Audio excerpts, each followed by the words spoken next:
Welcome to Tatyova. As far as our opening hand goes, yeah, it looks great. We've got 4 lands in the hand. We've got some good birds. We have Lifecrafter 2, and we have a good win condition for the birds. We can give them Overrun, which I'm really excited about. And I don't know why. It's just, I was wondering, actually, we'll let our opponent decide if they want a mulligan or not, then we'll jump. There we go. All right, they're good to go. Let's go and get down. And actually, shout, we're playing against Guerte, so I always enjoy matches against him. Sorry about that, I had to clear my throat. Let's go and get down to Polluted Delta, and then anything else we're going to go and pass the turn to our opponent. We are playing Tatyova. Tatyova Birds. I don't know what to name the deck. It's like Bird Force. I'm recording it before I've done the thumbnail for the video. But as you can tell, we have a thumbnail down in the bottom left, or the art down in the bottom left corner of the screen. You can tell that it is some birds down there. That's what we like going on. Drawn to Raven Familiar. Okay.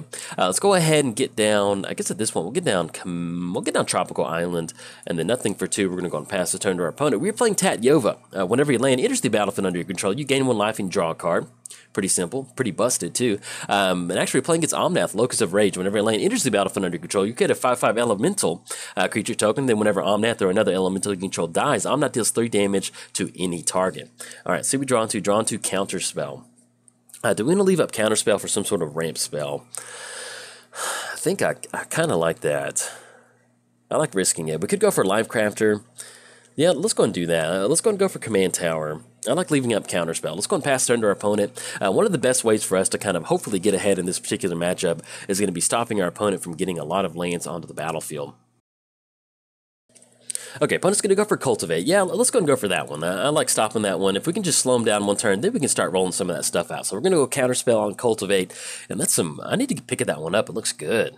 I do like the original Cultivate hand art, but that one, I'm really digging that one. And at this point right now, we're just simply going to go ahead and leave up Polluted Delta, just in case we just keep running into lands, and then we get some other stuff going.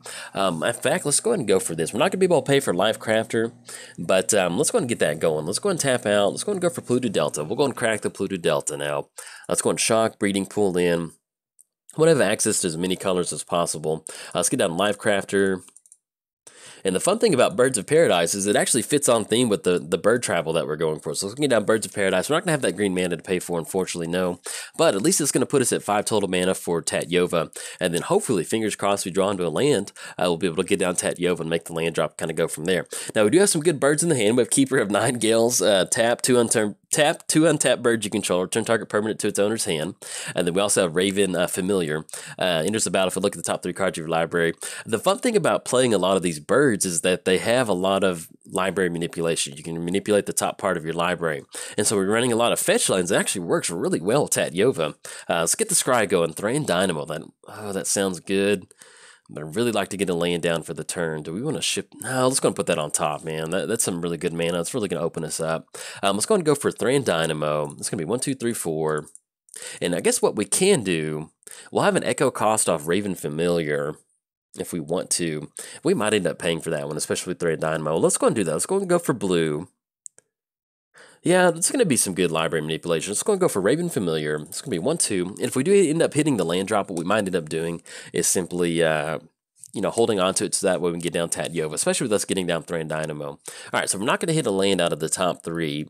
We're looking at Ice Feather, Aven. Let's go ahead and go for, we have Jeskai, Wind Scout, and Owl Familiar. Yeah, let's go ahead and go for Owl Familiar. That's going to allow us to kind of dig a little bit deeper in our lives. Put those on the bottom in any order, and then anything else, we're going to go and pass turn to our opponent. If we don't hit the land drop and we don't get down Tatyova next turn, what we can do is get down Owl Familiar and then start using some of this Lifecrafter. That way we can kind of start digging a little bit deeper into our library. Now, once we get these birds onto the battlefield, we're looking at +3/+3 and they gain trample. So it's almost at the point now that if we're going to race Omnath, we need to start getting some of these birds down. That way we can go for an overrun and then really start pushing in our opponent. That's pretty much what the deck is designed to do. We have a couple different win conditions, but overrun is definitely one of those win conditions. Let's get the Echo cost on first, and we'll go for that Scry one with Lifecraft. So it's going to be Pongify. I like that a lot. Let's go and put Pongify on top of our library. And we'll have the Echo cost of 3. Do we want to pay that? We're not going to be drawing into a land. Yeah, I like leaving Raven up there. And like I said, it gives us a little bit more option to kind of work with on Overwhelm. Yes, we're going to pay that 3 mana. Let's go and get that down. It's drawn to Pongify. We're looking at 1, 2, 3, 4, 5, 6, 7, 8. So we're looking at Omnath coming down next turn with a land drop. So that will be kind of dangerous. Let's do this. Let's go ahead and go for Tatyova. We could get down Keeper. Yeah, let's go and get down Tatyova. Unfortunately, we're not going to be able to get it down, but if our opponent's going to be going for it next turn, I'd like to just, eventually we're going to run into a land where we get some good card draw going. So it's going to go for Tatyova. Not going to be played for Live Crafters, unfortunately. It's going to get down Tatyova, and then anything else, we're going to go and pass the turn to our opponent. We're looking at 3 total creatures on the battlefield, so once we get Overrun going, that's going to be about 12. We're looking in the neighborhood of about, it's going to be about 16 coming across. They are sitting down at 29. But let's see if this is going to be, yeah, it looks like Omnath's going to be coming down. We'll see if our opponent does have a land drop to make for the turn. Omnath is kind of like Tatyova in that you want to be able to have a land drop to make the turn you get it down, especially just like that with the, well, they had an Excavator on the battlefield, and it works especially well with Parallel Lives on the battlefield. You can see how quickly it kind of ramps up on that one. Ooh, and the Steely Resolve coming down, it's going to stop us going for that Pongify. All right, so we do have at least 20 points of elemental damage coming across next turn. Coastal Pirates, he's going to put that on the bottom for right now, and then see what we draw into. Draw into Metallic Mimic. Let's do this. Let's just dump our entire hand. Yeah, I like that. Let's go for Metallic Mimic. We're going to go for Metallic Mimic naming Bird, because we might be able to steal it with Overrun next turn. Do we want to pay 1 green mana? So at this point right now, we need at least 1, 2, 3, 4, 5. So we need 5 total mana, and that's going to be everything 1, 2, 3, 4. We actually pay 1 to draw that one, and then everything else we have that mana going. Yes, we're going to pay 1 for Life Crafter. Hopefully, there we go. Draw into Lumbering Falls. We'll finally get a card draw. We're going to choose Bird on this one. Let's go ahead and go for, let's get the Lumbering Falls down. I would gain a life and draw a card. Force of Will actually works out really well. Let's go ahead and go for Owl's Familiar. Let's go and tap out for 1 more blue. And then we're not going to pay green because we want to get Keeper down. No, we're not going to pay for that one. Draw a card, then discard a card. And let's go and get rid of, do we want to go for Sage Owl? Put them back in any order. We can return the permanent back to the hand with Keeper.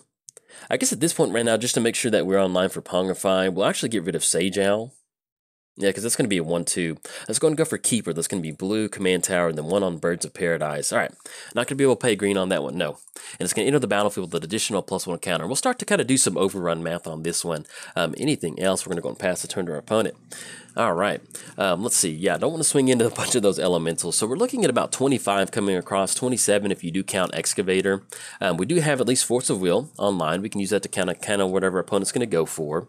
If we do end up going for overrun, it's going to be 1, 2, 3, 4, 5, 6. We're looking at 6 times 3, and it's going to be 18 coming across next turn.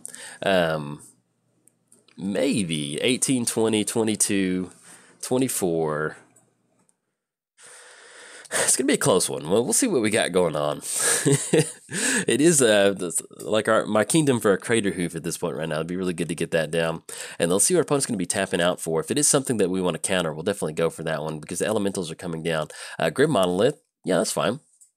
Still going to be 5 mana left over. Okay, and then we have 20 points of elementals coming across. Yeah, that's fine. Go for it. All right. It's going to knock us down to 8. And then let's see what else we've got going on. So now we do have at least 1, 2, we only have 3. We have 4 flyers in the air, which might not be enough. All right, let's see what we draw into. Let's get the scry going. Hopefully if we can hit a land or maybe even a fetch land or something like that. I was going to put that on the bottom for right now. And then we draw into island. Let's go and get island down. Let's get that card draw going. Draw into Tireless Tracker. So at this point now, we're looking at about 17 points of damage between Keeper, Owl Familiar, Raven Familiar, and then Birds of Paradise. They swing in with a bunch of elementals next turn. We're going to have to block on this one. But unfortunately, the creatures on the ground, it's not going to be more than enough to go and push in on this one. I guess what we can do, we can get Tireless Tracker down, and then maybe we can draw into something else off of that. Yeah, well, let's go and tap out on Tireless Tracker. We're going to tap out on 1 more green. Actually, we'll need 3 green for Overrun, which we still have 3 green with that one. It's going to be Tireless Tracker. 1, 2. We'll tap out on that colorless. We're going to pay 1 green on that one. It's going to be 1, 2, 3, 4, and then 5. Yeah, we can pay the 1 green. Draw to Rampant Growth, get down Tireless Tracker. Yeah, I think either way, because if they push in, we're going to have to offer up some blocks on this one. So we'll go and go for Overrun. We'll see if our opponent somehow blocks or does something funny. But you can kind of see what the deck's going for. Unfortunately, you get down Parallel Lives like that, and it ends up with some really good stuff. All right, let's go and send the whole crew in on this one. But yeah, this is pretty much what the deck wants to do. You get down Birds of Paradise as a 3-4, 4-5. Now, what really makes it good, and it actually wouldn't be good in this particular matchup, is Coat of Arms. You get down Coat of Arms, each creature gets gets +1 for each other creature that shares a creature type with it. That would have been a very interesting card to get down, especially with these elementals going. But this is pretty much the feel for the deck on this one. You know, if you have a bunch of token enablers, enables some really good stuff going. All right, we're going to go ahead and let our opponent just swing in on this one. Game to our opponent. It's going to knock us down to 3, and they'll be able to close it out from there. So we're really close. We still have Force of Will to stop something. We can't stop the combat step, but if we want to send our opponent a message, we can go for that one. But you can see how fun Omnath Road Rage is with Parallel Lives out there, getting those elementals come across. Good game to our opponent. Definitely enjoyed it, and it's always kind of fun to play against a Lands Matters commander deck like that one. Maybe we could have held up Counterspell for actual Omnath, but I was just hoping that maybe we could have stunted their growth a little bit, and if we got lucky drawing into a bunch of land spells, we could really kind of start to take over from there. So that happens, though. Unfortunately, there's always lines of play in the game that you can go for, and that's magic sometimes. All right, opponent's going to be swinging across for lethal. It's going to knock us down to -27. In fact, if you enjoyed the bird video, like and subscribe. Thanks. Bye.